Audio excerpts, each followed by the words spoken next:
What's up, guys? All right, finally had a couple of sunny days in a row, or at least days with no rain, and I took the opportunity to get back into the field and work on our other project. It's actually a pretty big project that we've been working on, my sister and I, in establishing a, that one's way crooked, it's not set yet, establishing a vineyard out here. We've got on our property about, I would say, if I had to guess, an acre and a half of workable land, or at least cleared land. You see my sister down there. she's working hard clearing it. We actually let it go for a couple of years. They got it overgrown, so we're bushwhacking it, get it cleared again. But up here at the part that we're already cleared, we're establishing that vineyard, or at least the first part of that vineyard. And today, again, since the weather was clear, or it wasn't raining, took an opportunity to lay in our trellis posts. As you can see here, this one's already, the concrete's been laid. That one right there, that concrete's been laid. And yeah, so let me show you what we got going on. I gotta lay down the concrete for about 3 more. All right, so with this post, I dug the holes, dug the post holes. God, that's the hardest part, I think, in my opinion, of this whole process. But I've dug the holes, and I've set this post in place. I've gotten it leveled. I've gotten it staked off here so that it's stable for me to pour the concrete. If you guys are ever laying posts, whether it's a fence or a trellis like this, you got to get yourself one of these levelers. It's a lifesaver. So useful. Yeah, it's just it's amazing. It levels on both sides so that you don't have to go multiple times and whatever, and it holds itself up. So now another thing, as far as this post, right? So this is pressure treated 4x4, pressure treated 4x4, which for some reason this time of year I had a hard time finding. We were looking for weeks actually, and every time we went to the hardware store, they were always sold out. So, and that wasn't often. Like we only go into town really once every like 2 weeks. Pandemic, right? So anyways, these are pressure treated 4x4s, 8 feet long. And so what you got to do is when you dig, when you're laying in post, you got to dig 2 feet down for an 8-foot post, right? So I got my 2-foot hole. It's not that wide. It's not that super wide, right? It's just wide enough to get the post in. But what I did, you can't really tell, but what I did was when I dug the hole, I dug wider towards the bottom, so it's like a bell shape. That gives it more, I think, stability, at least in my mind. Gives it more stability further down. It anchors it in better, right? Now, as far as the concrete goes, I've got the quickset concrete, Quickcrete. 1 bag per post is generally going to be okay for this kind of project.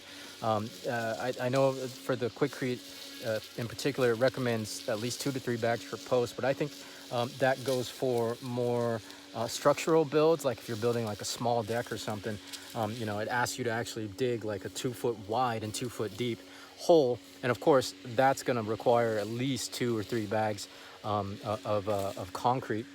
But for this purposes, since it's not structural, it's just going to be for a grape trellis. We're just going to go with a narrow hole, wider at the bottom, 1 bag of fast set Quickcrete. So let me go ahead and start filling that in, and yeah, I'll see you guys in a little bit. One thing to remember, whenever you're handling any kind of material that you could potentially inhale, like cement, make sure to wear a mask.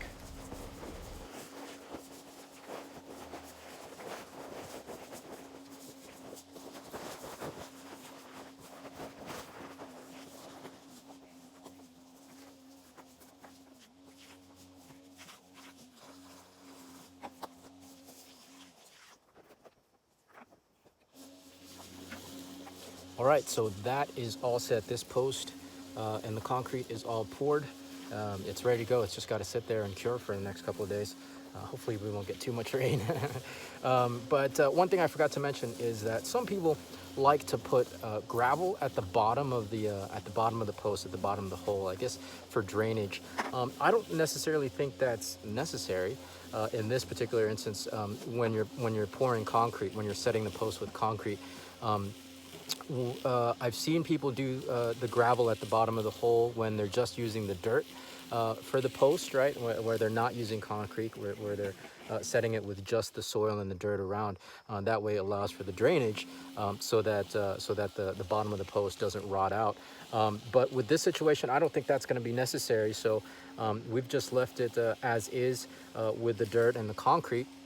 And you know, like I said, this is not really meant for structural reasons. Like we're not going to build a deck or anything around it. It's just for a grape trellis, so it should do just fine.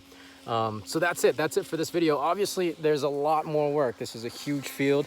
This is just a step-by-step situation. So we've only got, as of right now, we've only got five plants, 5 muscadine in the ground. So that's 3 rows. So far 3 rows. Yeah, I lost count. 3 rows. Many more rows planned for this field. We're going to start off with muscadine, and after the muscadine, some cabernet, and then at the bottom of the field, where way down there where it's all overgrown, that's going to be peach tree, a little peach grove. So yeah, I mean, it's a work in progress. So this is just the beginning. So yeah, there'll be lots of updates as we continue working on the field. I'll update you on the growth of the grapes. And yeah, well, beyond that, that's it for today. I gotta get to work. I got two more posts to set before the sun goes down. So if you guys liked this video, hopefully it was informational for you. Hopefully you enjoyed it. But if you did, please don't forget to like and subscribe. Leave me a comment or questions or anything in particular. Like, I'm just learning pretty much as I go along. So if you got any suggestions for me as we're on this adventure of starting a vineyard, let me know. I'd love to hear from you. All right. But with that, guys, you guys take care. Be well, be safe, and I'll catch you in the next video. Peace.